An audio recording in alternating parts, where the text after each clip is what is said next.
Welcome to Herby at Heart, where herbalism grows in the roots of our hearts. An intrinsic journey where we dwell on the deep and expand the narrow. Starring your favorite herbalists, Tash at Avant-Garden Life. Find her on Instagram, follow her. And me, Phil, Power Plants Berlin. One plant, one show, featuring an interview with somebody we believe embodies a part of the plant's spirit. Yeah. Yeah. Welcome, Tash. Today we're going to be talking about a very underestimated plant. So underestimated that we have forgotten it numerous times. And underestimated it. And underestimated the power of the plant. It's a less known creeping plant with a yellow buttercup flowers and sawtoothed, milky white, hairy leaves. Can you guess it? I can guess it.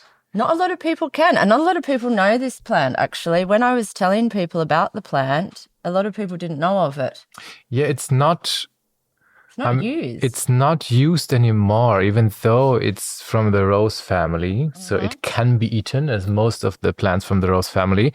And it's actually, it was used as a plant to eat for salads and any kind of things for a long time. But somehow we lost the connection to it. Yeah. Maybe now we know why. Yeah. Because it's quite powerful. It's a little powerful bean. Yeah, and that's interesting because it's growing very small. It's like a crawler. It crawls on the bottom, on the earth, and should we share what it is? Yeah. I don't know. Should we? Yeah. Do we want people to know that this plant is existing? The pain, the cramping pain. The panting cram of going through this. Yeah, we're talking about silverweed, Potentilla Anserina, which, to be honest, is kind of one of my favorite plants. I thought for using it for myself. I thought you loved it. I thought I loved it. I still love it in a way because it surprises me. It was such an intense experience. Yeah. Yeah. Yeah. Yeah. Should we play a song? Should we just play songs the whole time? Yes. And how we feel? Let's stop talking. Okay. Okay. So we're going to play a song, but also we want to let you know that we will also be welcoming our interview guest today, which is Camille Jaeglé, who is a body work therapist, naturopath, homeopath, teacher, and all that kind of things that she's going to share with us later. Very excited. And we're going to talk about her, the plant connection, her beautiful work. We're going to talk about her while she's there. Yes. Oh. While we're playing the song. We'll talk with her. That's okay. Yeah. It's my English. Excuse me, my Jinglish. Okay, let's play the first song. Like, that girl? No, that's not nice. That's not what we do on this show. No, that's not what we do. We just do that in private. Yes. So let's play the first song from a German artist, actually. Oh. She's called Gigolo Tears. Gigolo Tears. Love it. And the song is called Cramps. I got cramps. Do you? You had an experience with that, though. Maybe you want to share that with the audience. Why we've even chosen this herb, Philip? That's a good question. Why did I choose? You chose it. Yeah, I did. Was there a story about it? Yeah, because you wanted to do it for such a long time because you had used it. I have used it, and I find it very, very relaxing for myself. And that's what it is for me, probably. That's why I chose it. Tash and I, we used to have a garden in the Uckermark. Very, very beautiful garden. Greetings to Dirk out there. Yep. And hey, Dirk. His lovely Isabel. And Isabel.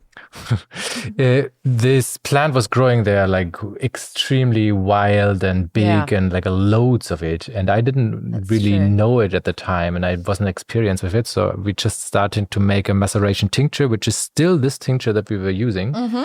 And I started getting into this plant a little bit and discovering how it's used, reading about it. And to be honest, there's not so much literature about it. It's quite hard to find anything, even in the Madaus, in the Pelikan, all the big libraries. Not as much as I thought. You find some literature about it from Paracelsus and so on, which is quite interesting. And When you find something, you always find cramps. Like how it's used as a spasmolytic, that it's helping with menstruation pain, but also muscle pain whenever somebody's like cramping. Mild cramps, hard cramps, soft cramps, tetanus. Tight cramps. Yes, tetanus. I found a recipe with tetanus and milk. Ooh, which is also tetanus, like the disease. Yeah, like the cramps, like where they I guess the tetany. And they use it for that. Okay, that's I know interesting. that was one in one spot. That was the only cramp. I didn't find a whole lot of crampy stuff in the books I looked at. Really? Yeah. I found a lot of crampy stuff. Like that's good. You were more crampy. Mine is more woundy. Yeah. I found a lot of woundy stuff. You found a lot of woundy stuff. Okay, that's interesting. I find a lot of crampy stuff, and that's how I use it. When I'm cramping too much, in the sense of like clenching, this like my jaws are getting tight, or like my body is like overworked. I like to use Anserina. Then I used it. Especially I found it a beautiful mix was with Artemisia absinthium. So what you mixed it with? Yeah, I couldn't remember what That's what I mix it with, and I find they work extremely well together because it has a moon energy, it has a sun and a moon energy, which is quite interesting for the plant. There's some mythology about it regarding that as well. Just from the signature of it, if you look at the back of the leaves, you find beautiful silver, shiny leaves in the back, a little bit like the Artemisia also has. Yeah, it's that white silky kind of. Yeah, and combine that with like the hot and like fiery energy of vermouth, I find that they were working quite well together, like combining the opposites. And that's what it does. Like there's a lot of combining opposites for me in that plant. There's a lot of black and white.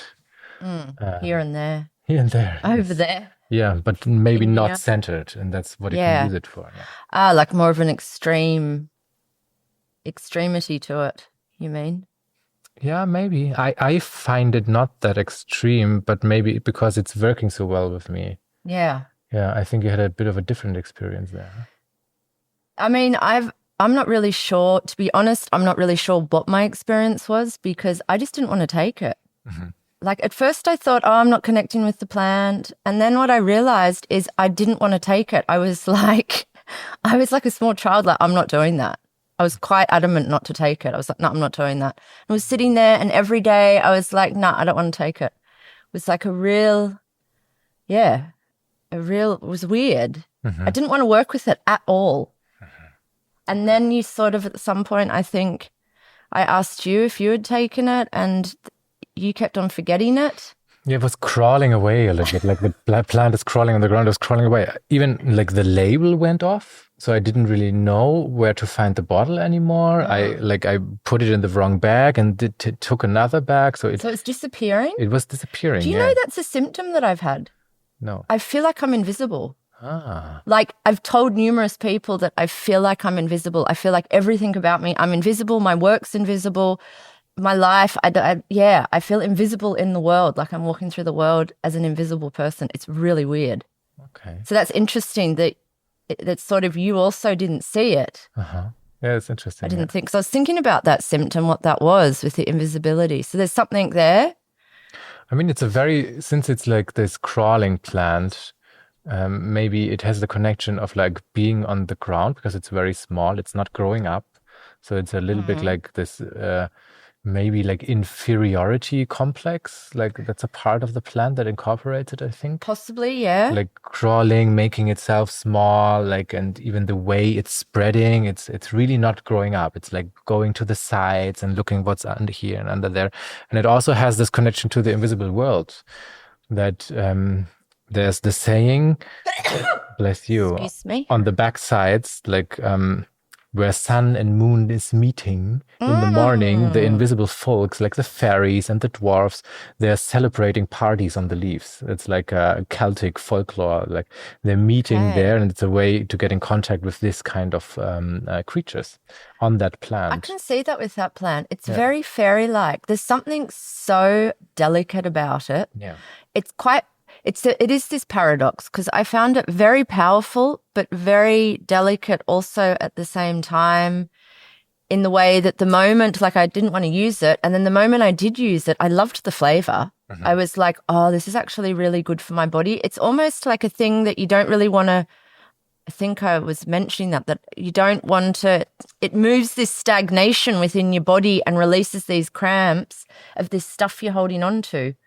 You know, it's like you're almost too scared to let it go. And so you want to stay with it because you know it, you know? And so the plant's actually trying to push you to let go of that and release. And that's kind of you wants to hold it. Yeah, and that's like a cramping theme, right? Yeah. Like I cramp because like I'm holding on to ideas or like pains or stories like so much, and I don't want to let go and like let myself open for something new. Yeah. And so it's a beautiful plant to help us to let go of things. That was the fucking big theme of that month. Yeah. Yeah, it was also my theme. Yeah. Like it still is. Really go deep into old fears, connecting myself with like themes from the past that I didn't want to even look at or talk about. And I was talking about it so much, opening myself so much, learning to, for me, it's expressing myself about these fears and like old patterns and all of that. And I think there's a big step in letting go at the moment. Yeah. Yeah, I think it's a funny, as usual, we're experiencing very similar things on very different levels. And I associated the plant with that, with the cramping and the letting go and the holding on to these old pains that we think are us, you know, but they're just old things, which actually I think we're so scared to let them go, because when we do let them go, then it's like, oh no, a part of me is gone. But it's not really what it is. It's not really what happens. It's just integrates with you, or it changes. And so I kind of liked that about the plant. That was something I saw really beautiful about it, to use it for that for people. Yeah, and it's confronting us with a big fear, one of the biggest fear, to lose a part of ourselves. Yeah. And it's also got a lot of association with wounds. It does. Which is what I used it for. Okay. So that is where I did experiment with it quite a bit. I was cutting, like, I'm lots of things. I'm lots of weird things, you know. I'm chaotic. I can do all these things, but I'm not clumsy. I don't hurt myself a lot. I don't cut myself a lot. It's not something, it's just not in my nature. I don't know why. I probably should be more clumsy, but I'm not. And I had constant cuts. I mean, I fucking sliced my finger. Yeah, like bad. Like bad. And then I had like this cut on my foot, and then I hit my toe, and then I cut my knee, like all on one side. Maybe it's a bit of a right-sided also herb, but yeah, everything was on that side. And so I started to use it on these wounds, and it worked really well. It's very astringent, so it's quite powerful. It does have a lot, like from the pharmacological side, a lot of tannins inside, so you can use it as an astringent, and that's how it was used actually. Yeah, especially if you use the root, which is normally not used, but if you get the root, like it's full of astringents actually. Yeah, people eat the root. They do. It's quite traditional to make flour from it. Oh, yeah, I didn't know. Flour from the root. Yeah, like making flour and then baking with it. They use it a lot in UK and Scotland. And Scotland, I'm not sure 100%, but Ireland, I think in UK, they were used to use it. Okay. Which I would like to try. There are some recipes. Actually, the recipe that I've got for us is a root recipe. It's a root recipe. Yeah, okay. It's a rooted recipe. What I used also for the tincture was like the airy parts of the plant. Everything that's growing up, like the whole plant except the root, which is that you can find outside, and it has like this beautiful like finger-shaped leaf. That's why it's also called like goose finger herb, Gänsefingerkraut in German. And it looks a little bit either like the foot of a goose, has the family aspect as well of the goose, like and the finger shaped. And I used that. It's a very beautiful plant, I think, very small, beautiful plant for the tincture. And, yeah. I didn't use the root at all. I'm curious. Yeah, I think it's more people use it to eat the information. I think some people were using it like a long time ago for some medicines, but the aerial parts, from what I understood, are more used. I wonder why it lost its significance. Because it's growing everywhere in Europe, in Germany. You find it on the streets, you find it on the sideways. It's like really everywhere. And like not a lot of people know about it anymore. Maybe we can go on the conspiracy theory of herbs again, as we love to do. Maybe it's a little bit, you know, when we did the rowan, also this idea of like that it's a poison. And in this case, maybe forgetting about it, because there is this powerful aspect of of elevating people's fears, of like getting in there and helping people work with unstagnating themselves. You know, the more you stagnate someone and the more you keep them in their fear state or this kind of cramped state, the more control you can have over them. That's a very big conspiracy. It's a big conspiracy. I like that. I mean, I also like to think that plants that we don't know so much about anymore, maybe it's not the time for them to be used.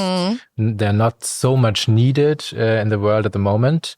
But at the same time, experiencing that, I think a lot of people would need that in order to let go, like move over to the next step. It kind of have something transitional in it. Yeah, definitely. A little bit like I what I never did is like to smudge it. I wonder how that is going. I'm wonder how it would dry. I think I will collect some, dry it and smudge it. I'm curious about that. I'm curious about that. A lot of those moony herbs can be a bit difficult to dry. They've got so much water content. I don't know if it's got a whole lot of water content in it. And actually it has the invisibility context, right? You like the delusion of feeling invisible, and then it's like so small, hiding itself in a way, and with the invisible world gathering on it, something that is not wanted to be seen. So maybe it's just hiding itself. It's also a plant that knows how to hide, you know. I mean, regarding letting go, holding on to things. We keep on things that we don't want to look at, like a shadowy aspect, or like things that we want to hide in ourselves in order to ignore it and like maybe forget how to get in contact with that. So it definitely has that part. It had quite interesting. It's always, as usual, the ones we think which are going to be a little bit. That was let's do a mild one. That would be easy. Let's do something that's not so hard and intense this time, and then like the small ones really fuck you hard. Yeah, they really do. They really fuck you in all your orifices. Yeah. Now we need to do like explicit content on the episode. Oh well. I found it a little bit actually like shiitake. I feel like I'm in a similar state as I was with shiitake, but even deeper, even worse.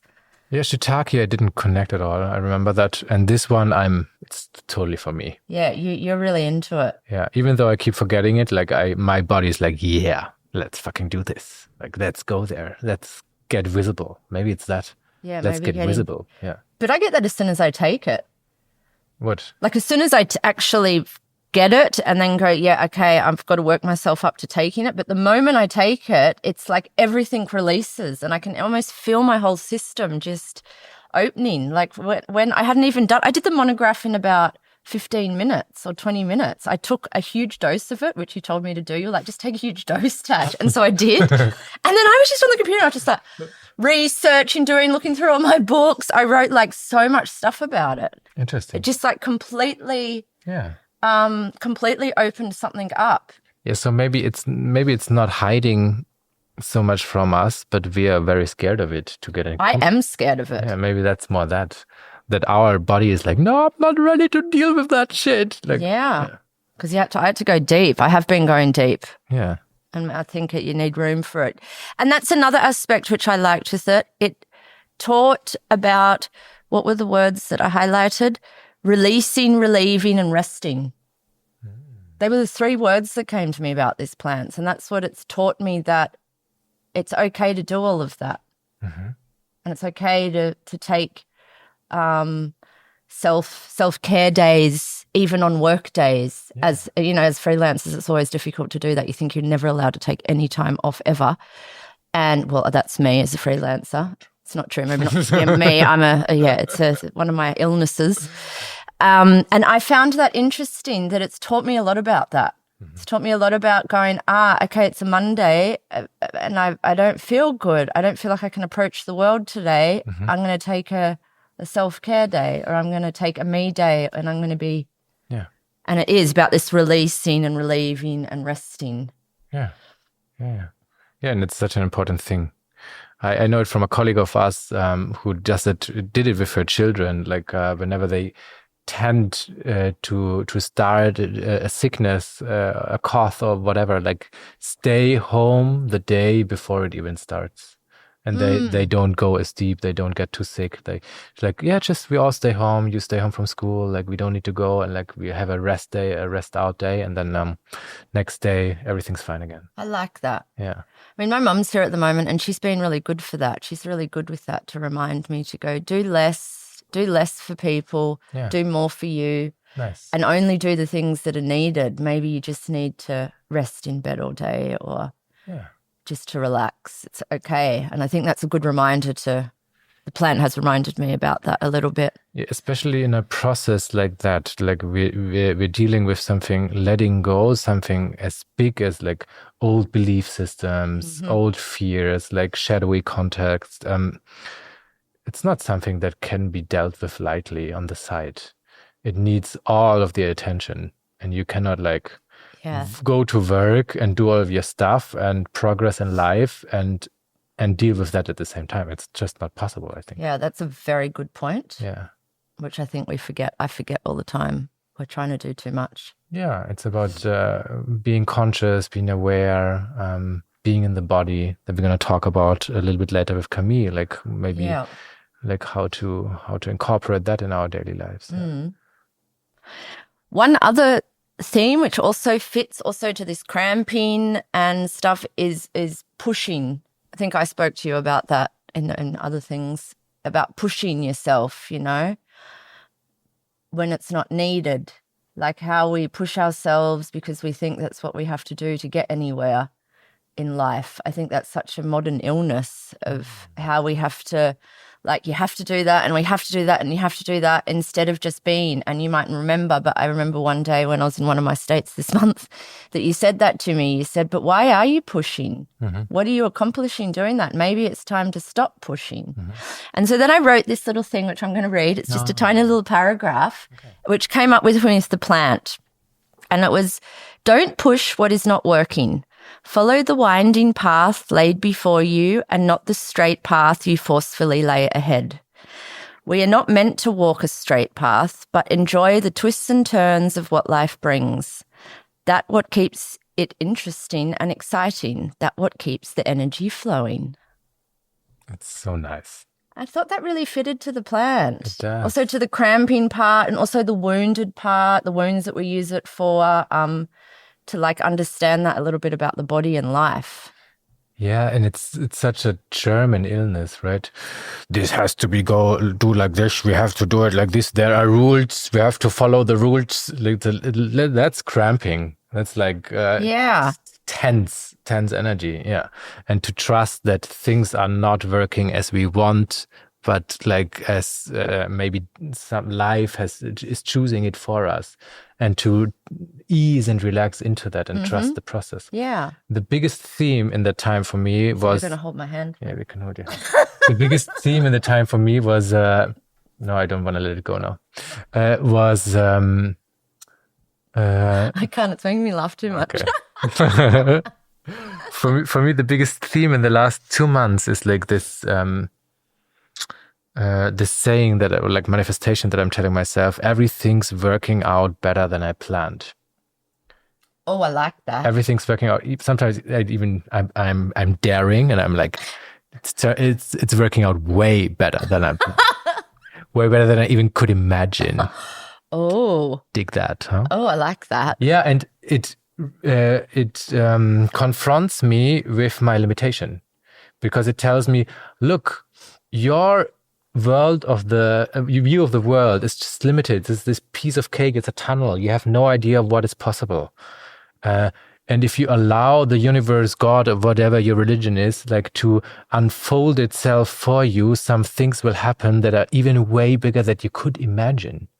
So why get stuck and cramp and like tense in your idea how the future could be? Instead, believe and manifest it in the way of it turns out way better than I could even imagine, than I have planned, and something so much bigger can come out of it. And that helps me a lot. So when things don't work out, I'm like, yeah, because it's probably too small. Yeah. Yeah, I like that. That's given me a bit of an explosion in my head. Mm-hmm. Yeah. Nice. Yeah, that's helped me reconsider a few things. Yeah, that's $250. Allah. Okay. I might use that mantra. Yes, everybody use it. Use it. I've stolen it. I mean, I've taken it from Instagram guru, from our Shakti Shapeshift Shakti that we want to interview. Yeah. She's great. We love you. Yeah. We think you're fab. Yeah. Shout out. Shout out to you. Contact us. No, we're going to contact you. We'll contact you. I think it's easier. I think that's mostly the theme for me. Like I'm good with Anserina. It was intense, but actually I'm confronted so much with the deepest things inside of me that for me it's quite a happy yet extremely intense experience. Yeah, mine was more intense and lots of crying, which probably was needed.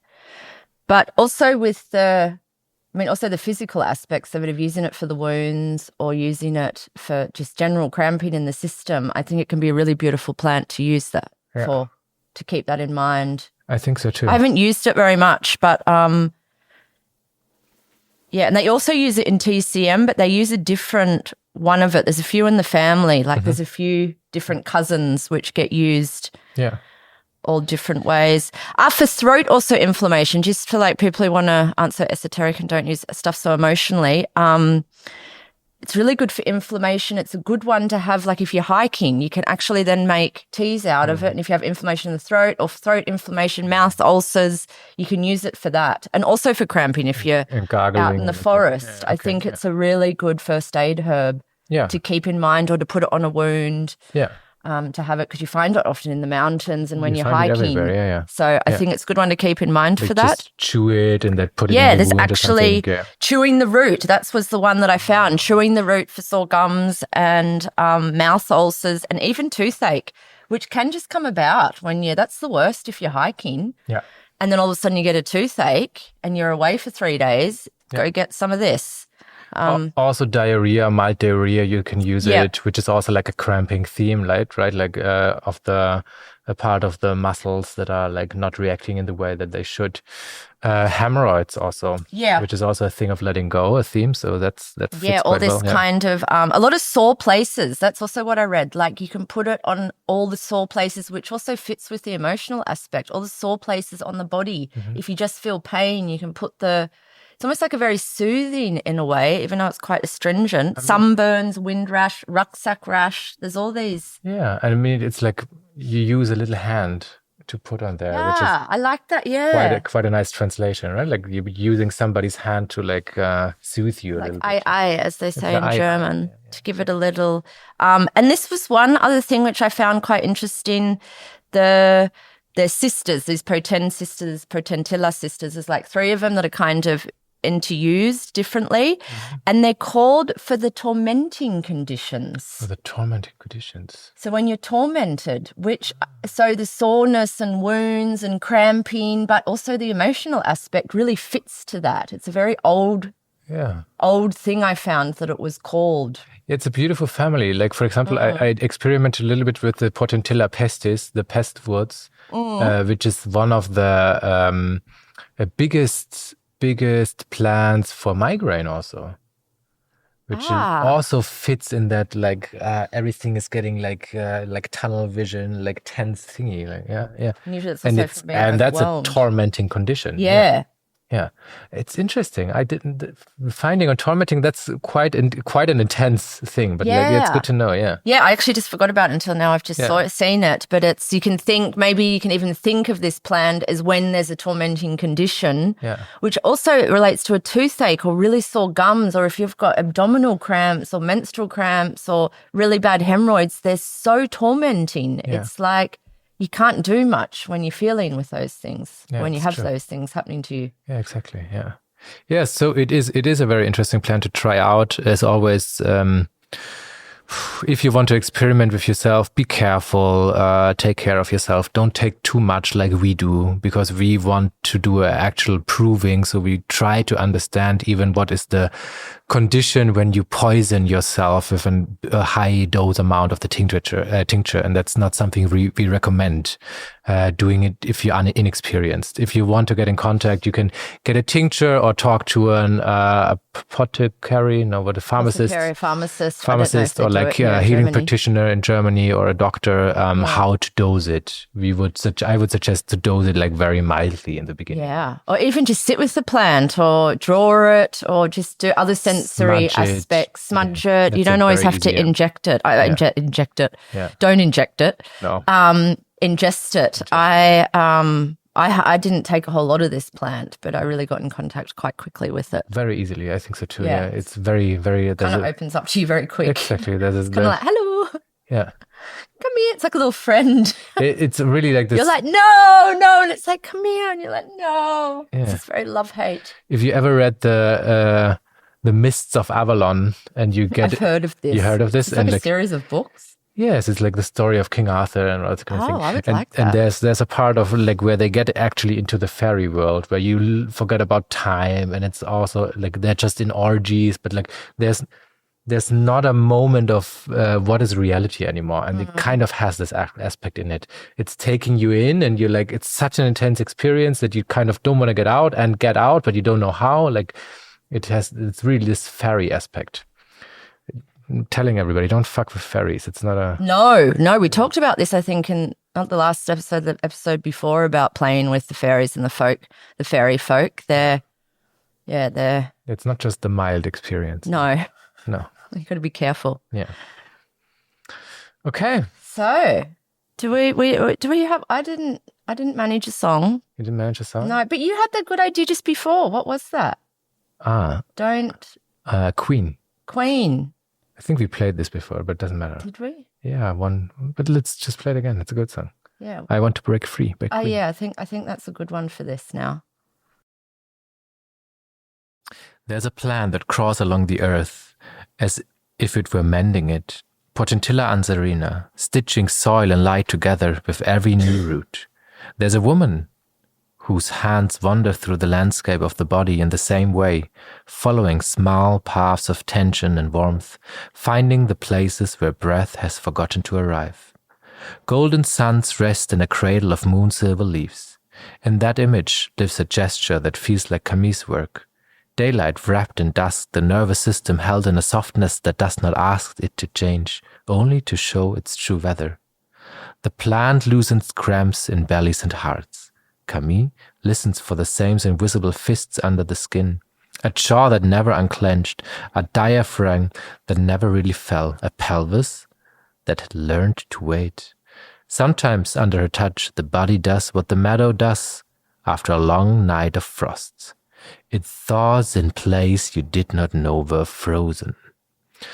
Potentilla Anserina, the silverweed, stays close to the ground, rooted and low, almost shy in its beauty.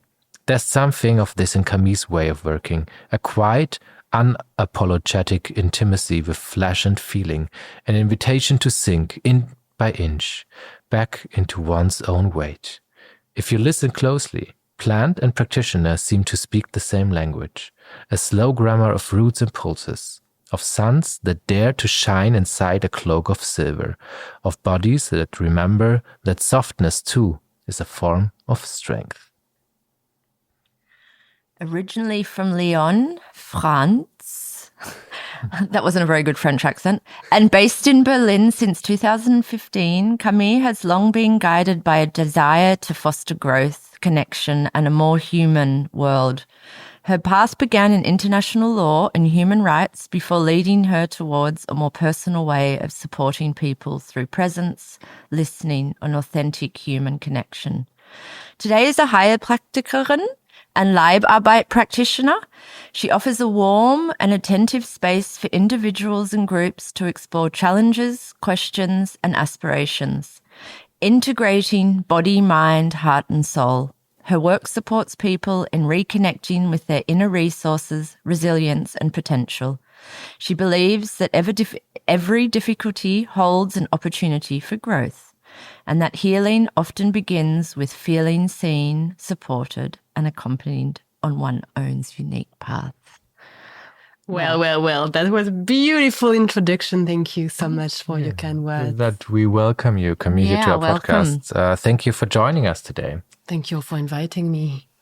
As always, we jump right into the questions. And the very first question we want to ask you is about your work, that you describe your work as a personal somatic therapy and also Leibarbeit rather than just body work. For someone who has never experienced that, how would you explain the difference between treating a body and meeting a Leib, a lived sensing body? Maybe what is that? Well, I think there is no translation of the word Leib into English because I feel like we would translate it with body. But I guess Leib is a wide, broader word. It includes, of course, the body that we worked with, that we had such a little experience together before taking the podcast. So, of course, we're working a lot with the body.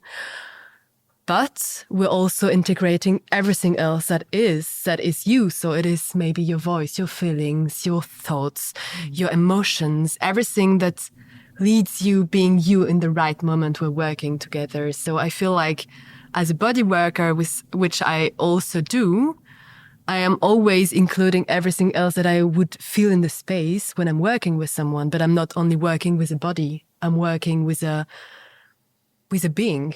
And I think maybe if we would try to find the right translation for Leib, I think being in English would be the right word for it. Combining everything, body, mind, soul, heart, feeling, thoughts, words, no words. Okay, beautiful. Maybe to explain to the audience, we just received a session. Each of us received a session after recording the section of the plant, like the episode, and before recording this interview. So we are very relaxed. Yeah, we're very chilled. Very grounded. And now we're only inviting body workers to our podcast from now on. We're redesigning. So if I understand you right, you work with the being of a person through the body. So what is the difference than regular body work, whatever that would mean? Well, I think Leibarbeit, which I love about Leibarbeit, is this free possibilities. So when I do work, maybe more with something like body work, for instance, or with homeopathy, which I also like to work with, I've learned to do something. I've learned a technique, and I'm kind of applying it individually according to the person that is in front of me right now in the Praxis, for instance, on the massage table or sitting on a chair, having this discussion with me. And I feel like when I'm working with Leibarbeit, I'm including everything that is here at this right moment. So yeah, it's about the feeling. It's about resonance. It's not about trying to apply something or trying to do something, but maybe the total contrary. Trying to not do anything, trying to not wish anything, trying to not want anything, and going to work with this attitude of there is nothing to do, there is nothing to understand. We're just here, we feel ourselves, we learn feeling ourselves, coming in contact together. And I think this notion of contact is a big notion in my work, coming into contact with myself, coming into contact with ourselves.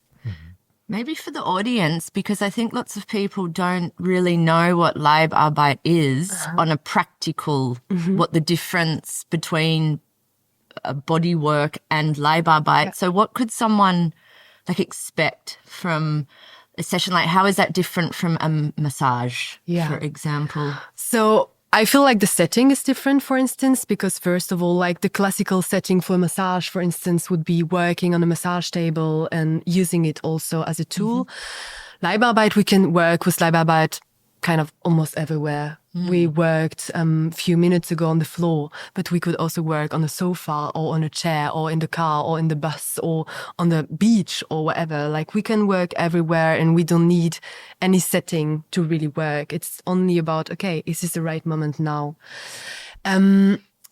Maybe to go a bit more on the theoretic part of Leibarbeit. Leibarbeit has been granted and founded by two by two persons, Karl Friedrich Dürkheim and his wife. We always forget the wives, but the wives are also very important, Maria Hippius. And they were both, so he was a diplomat and she was a psychologist. And actually, they felt like treating people and treating patients on a verbal way, that they were always missing something. Because sometimes, of course, I mean, we are living in a society where we watch and see a lot, where we express ourselves a lot with words.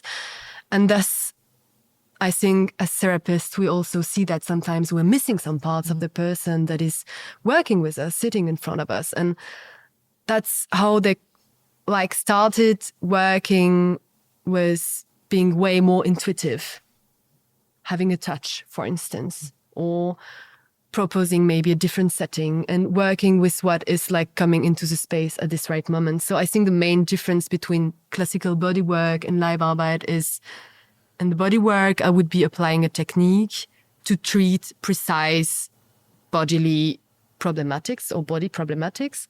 With Leibarbeit, we're working with what is. Mm-hmm. So you can come with everything and then we'll see what happens, which is a very free way, intuitive way of working.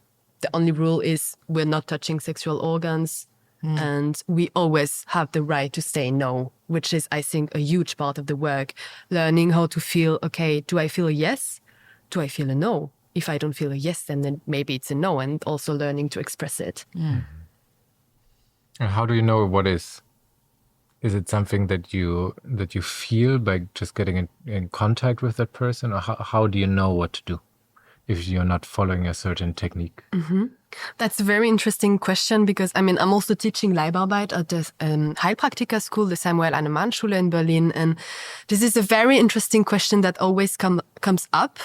How do I feel what to do? And the interesting part is I know how I feel what to do, but I cannot know how you feel what to do or how you would feel like to do. Like, we all come with experiences, with techniques that we might have learned somewhere else. A body worker will work differently than a TCM practitioner or a herbalist. And thus we can all work with Leibarbeit. And it's like, I do feel in myself, mostly in my body, but I also have some vision sometimes or a feeling you should go there.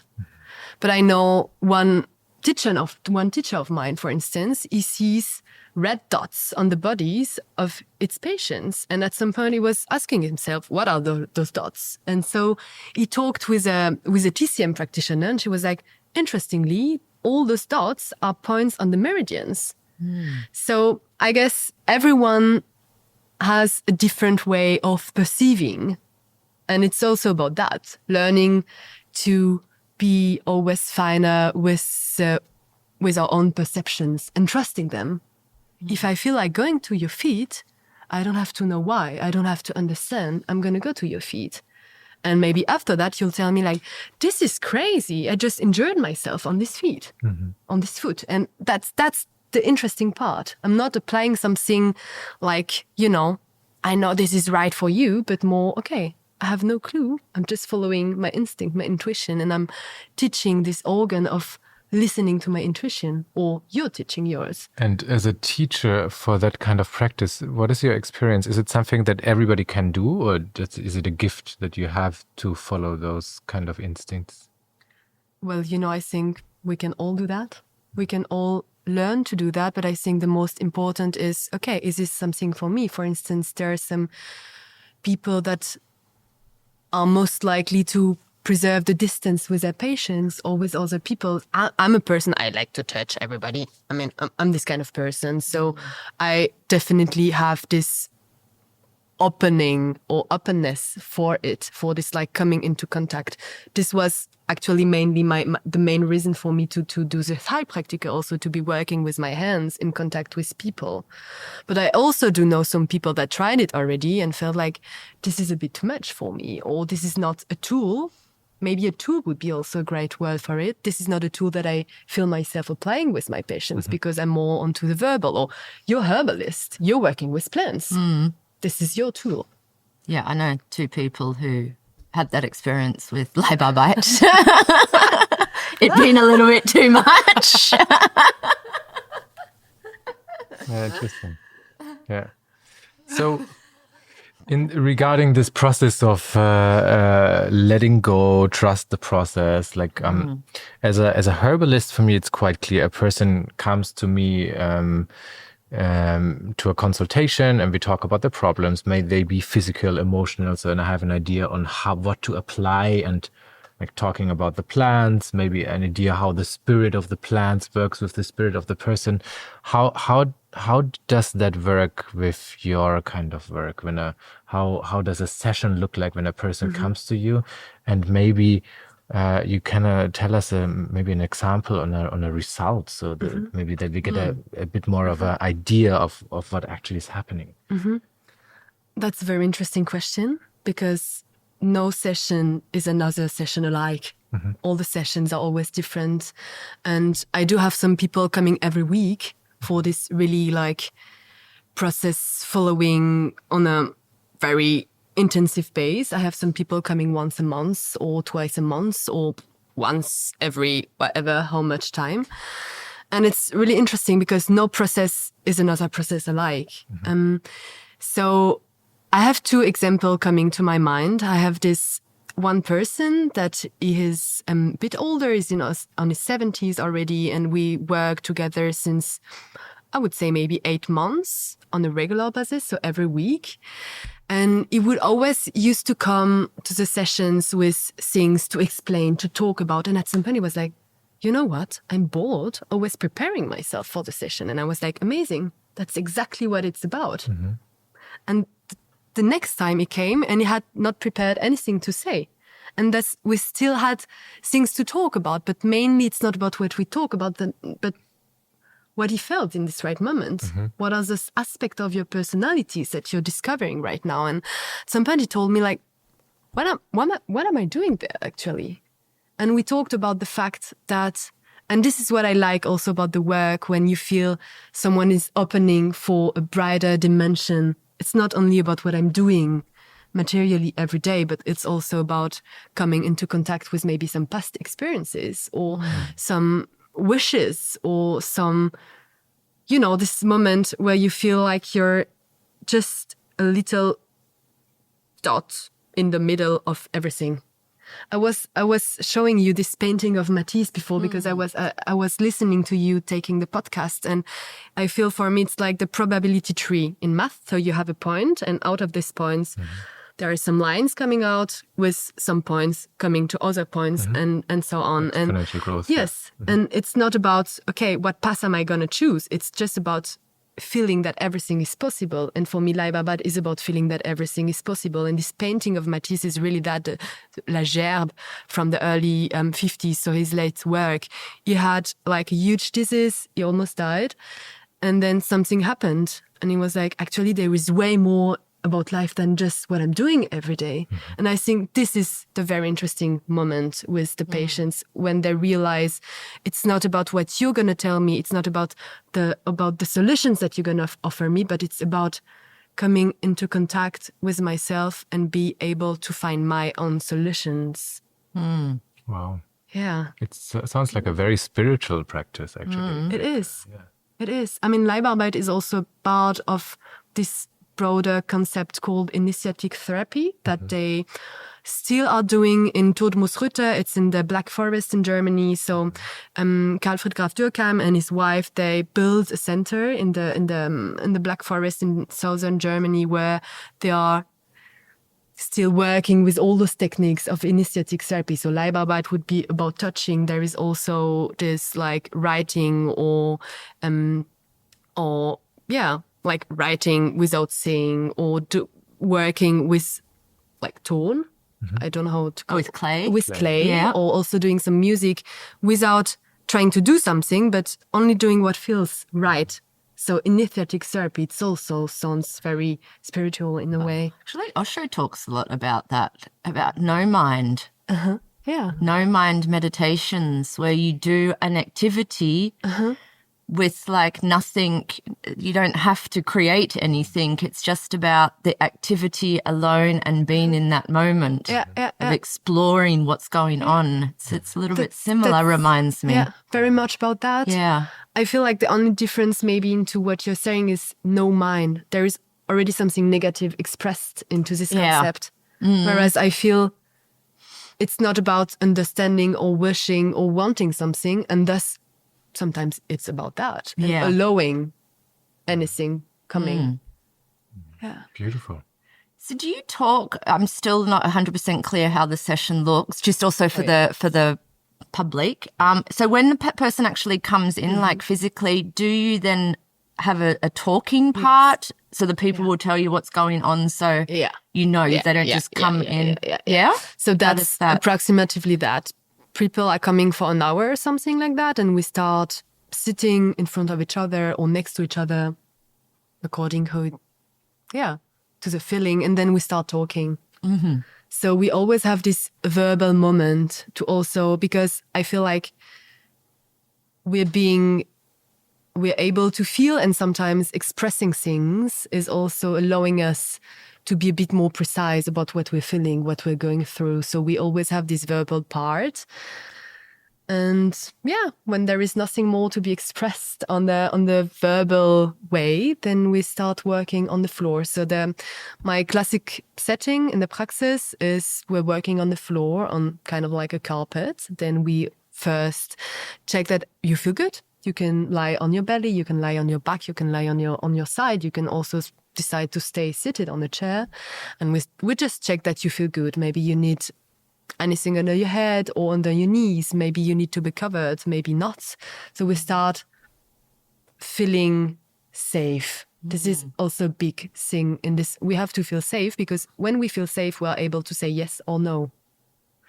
And then we work. Maybe 20 minutes, maybe 30 minutes, according to the time we have, according to the feeling also. And we always end the session asking, or I do always end the session asking, do you have anything to share?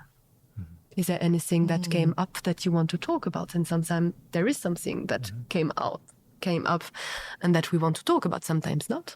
And and also always saying thank you so much for your trust. Like closing the circle with a thank you, because it's also an honor for me to be able to be working that closely with someone.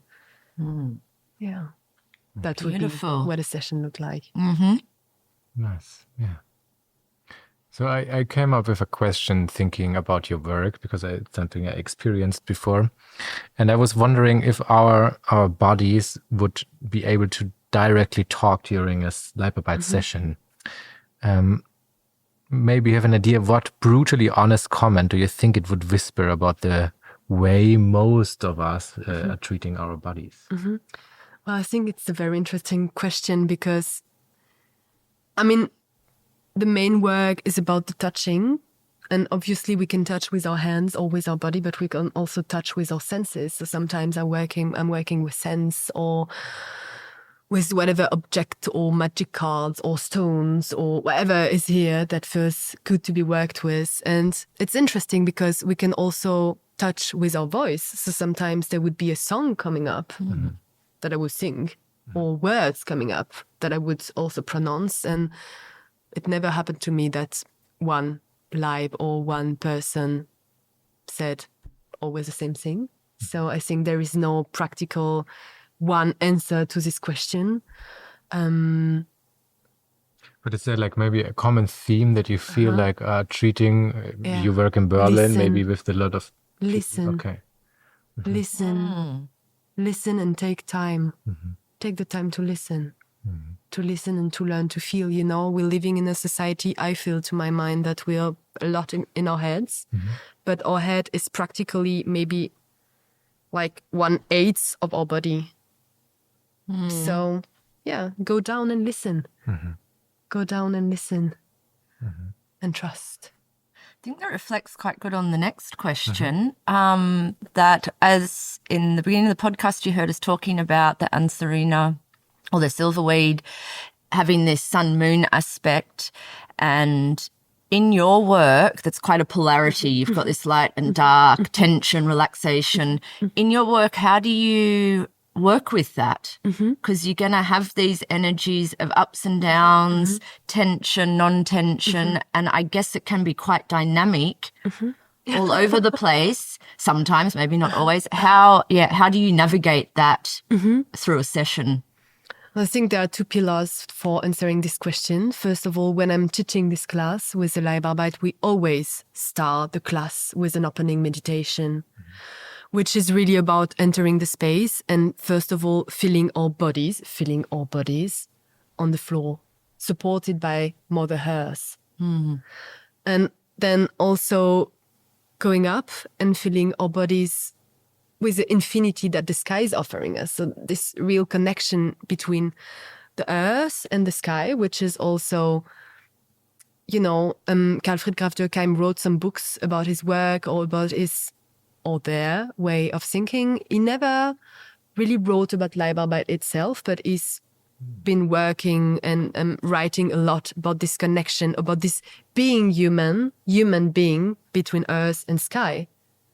And this is always included in the work. So in the class, we would start with a meditation to really feel this like down, up, and surrounding. In the sessions with my patients, I would sometimes start with a meditation when we're starting the work, when I feel like, okay, I think that would be a good way of working with. Or sometimes I do not include it verbally, but it's always here. Because once we start feeling ourselves, then we feel our connections to the ground. I mean, right now we're sitting, so we feel our sitting bones on the chair. We feel our feet on the floor, and we still feel free on the side and toward the sky. So I think it's always a bit included.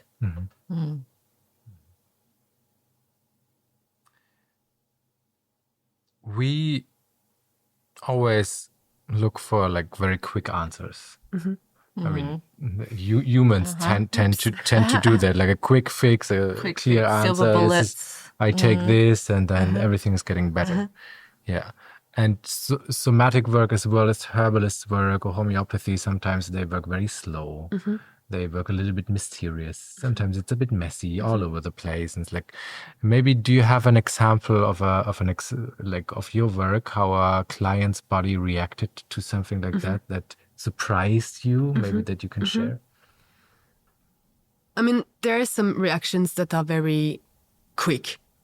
Someone starting to scream or to cry, which is a very active reaction of the body expressing or taking something out, which I would always encourage to let happen when it's here.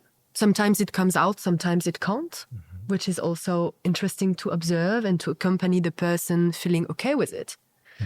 So I would have experienced people like really screaming super loud and having this like huge opening, or crying a lot and crying and crying and crying, which is something that is very quick. Sometimes it's also very slow. The person is going to come months and months, and we're always moving a little something, or the person is always coming to this, touch of enlightenment somehow, but it's way softer. And I feel the Leib, or body in the brighter sense, is always doing the right thing for itself. Sometimes being quick, sometimes being slow.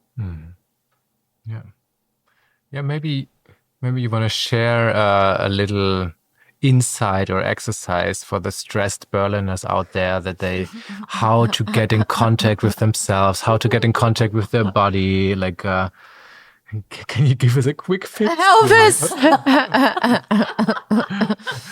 You're obviously telling us no, but maybe you can give us a little idea of how we can do it ourselves. Is that even possible? Yes to life. Yeah. I think, what I tell everybody to try out, which is really interesting because the main reaction is like, oh, come on, not that again, not again. It's just really to breathe. Take a moment, whatever happens. You feel stress, you feel calm, you feel nothing, you feel something. You're surrounded, you're alone, you're in a dark place, you're in a bright place. Just breathe through the nose. Let's do it together. Okay, through our nose. And through our mouth. I'm doing it 3 times because all good things come in threes.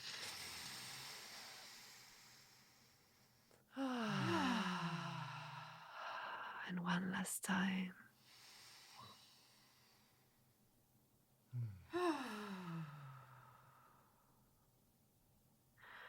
And I feel like allowing ourselves to only doing three times changes everything. Changes everything. And it's so easy. I don't think you can be enough reminded about that. Yeah. I think we often say, oh, everyone says that, but I know every time someone says it to me, I go, that's a really good reminder. So thank you. Oh, you're very welcome. For reminding me and us and the audience. I remember this kind of a mantra that is like part of this Leib sessions and the way you were taught. Maybe you want to share that with the audience about the I am here and stuff. Yeah. Okay, so I think I would like to say it in German first. Yeah. Even though not everybody is speaking or understanding German, I feel like those are only languages and words. In the end, we all feel what it's about, this vibration. Yeah. So, yeah, it goes like that. Ich bin da, ich nehme wahr und dafür gibt es nichts zu tun und nichts zu verstehen. So, a translation would be, I'm here, ich bin da, ich nehme wahr, I'm feeling, I'm perceiving, I'm open to perceptions, and for that there is nothing to do and nothing to understand. And that's really what it's about, which is a great attitude toward life in the end. And I think this is something that is, you were asking me earlier about the difference between bodywork and Leibarbeit. And I feel like what we're doing in the sessions is also something that you can easily learn and apply and, for yourself in your everyday life. Yeah, as a German, when I hear this, like I'm cramping. It's like there's nothing to do. You guys think it's funny, but I think for a lot of people. Take some tincture. Take some tincture. Take the whole bottle. For a lot of people out there, like we always think there's something to do, and we also like in this society, like it's my fault. I need to work harder. I need to achieve something. I need to do something. I have back pain. I need to go to take a massage. I need to go to the gym. I need to do, and like there's nothing to do. There's just like being awareness, like breathing and like feeling what's there. I think it's quite a game changer, to be honest. Yeah, it's very so much connected with the plant. Yes. Of this pushing yourself. Stop the pushing. Not allowing. Just let go. Let go and release. Yeah. Yeah, this is something that we're navigating with most of my patients. This like allowing the balance. Sometimes I want to be achieving. I want to be like super good at sport. I want to do stuff, and that's right, and that's the right thing to do in the right moment. Yeah. And thus, I think also not forgetting about the balance, about the, okay, and today I just do nothing. You were talking earlier about this colleague of yours that would just stay home when the children were about to be sick. And just it's like, okay, I allow myself, we are learning to allow ourselves to just do nothing when we feel we're about being sick. And then the body doesn't need more. Yeah. And this is the very interesting part. It's like, okay, I can be super good achieving everything I want. And thus, I'm also good at not doing anything, which we are always doing something. We are always breathing. Otherwise, we die, for instance. Beautiful. Yeah, maybe as our last question. What we always ask. You go for it. What would you like to tell our audience? One little snippet to, a bit of advice, so to say.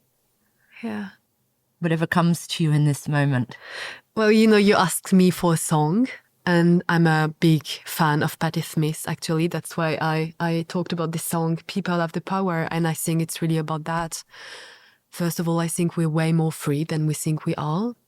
And once we come in touch with this, like, actually, I'm way more than I was thinking I am, then we start having way more power. And having power is not only about I'm super rich and I have a firm and everything is working and la.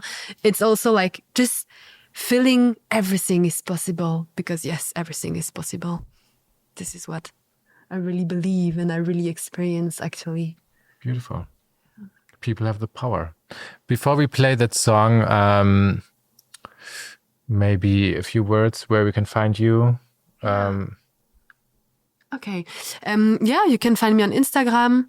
I think you're going to link me in the podcast. Yeah. Of course, yes. Cam GJL for my family name. It's a very old Insta account and I was a bit too lazy to start a new one. So I just used my old 14-year-old Insta account. You can also find me on my website, on internet. I think you're going to link me also. Happy Gaejle, which is my family name, Jaeglé, the little hunter, in German. And you can also find me teaching at the Samuel Annemann Schule, Leibarbeit and Homöopathie. You can also find me teaching at the Deutsche Heilpraktikerschule, more for the alternative medicine practitioner state exam in Germany. You can also find me at New Soul working with bodywork. And obviously you can also find me at the Praxis working with Leibarbeit, with homeopathy, with bodywork and with, everything you need. Yeah, so if you feel a calling to get in touch with your body and want to work with Camille, we're gonna provide you with all the information. You can book a termin session. That's the word. Thank you. And with that, we thank you so much for sharing your insights and your work. Very beautiful. For joining us. And that's Patti Smith. People have the power. People have the power. That was beautiful. Yeah. Yeah. It was lovely. I feel like I'm too fast. Thanks, Camille, for being there. That was a really, really beautiful experience. And also to learn about Leibarbeit and something that people probably never. A lot of people don't know about it. Yeah. So I think it's nice to introduce people to share the bird. Yes. Share the love. Share the love. And you know what time it is now? The one and only recipe time. So we're doing a really quick one today. I didn't do a lot of research, but we're going to do a silverweed root sauté. So a little French. And this is actually from a book from Julia Brutton-Seal and Matthew Seal. They're great herbalists from the UK. A big hello out there. At the Wayside Medicine, Forgotten Plants and How to Use Them is their books. They've got heaps and heaps of great, beautiful books. I have them all. And they're really lovely people, amazing herbalists. And this is really easy to make. You collect the roots of the silverweed. You simmer them in a little water until they're tender, and then saute them. Yeah, and then you saute them. Okay. With butter or oil, and then you eat them, and that's the recipe. Okay, nice. Sounds I would love to try. Curious, it. Yeah, I'm curious. I've never tried the root, so I'm very curious. Yeah, apparently it's like it's a really lovely flavor. I can imagine it would work really well with the mashed potatoes that we had in the last episode. A good one. I can see those two together. Yeah, having the happiness of I don't forget the English word for the Sauerampfer, but and facing the fears with the Anserina. Yeah. It's a good combination. Yeah, a little bit of, I can really picture them together. So, any invitations, love? I mean, I have my herbal course starting in September. There's still some spots. You can find it on my website and everywhere else. Beautiful. And, next week I have, I think the episode won't be out. I do have a chakra and the plant medicine workshop coming up as well.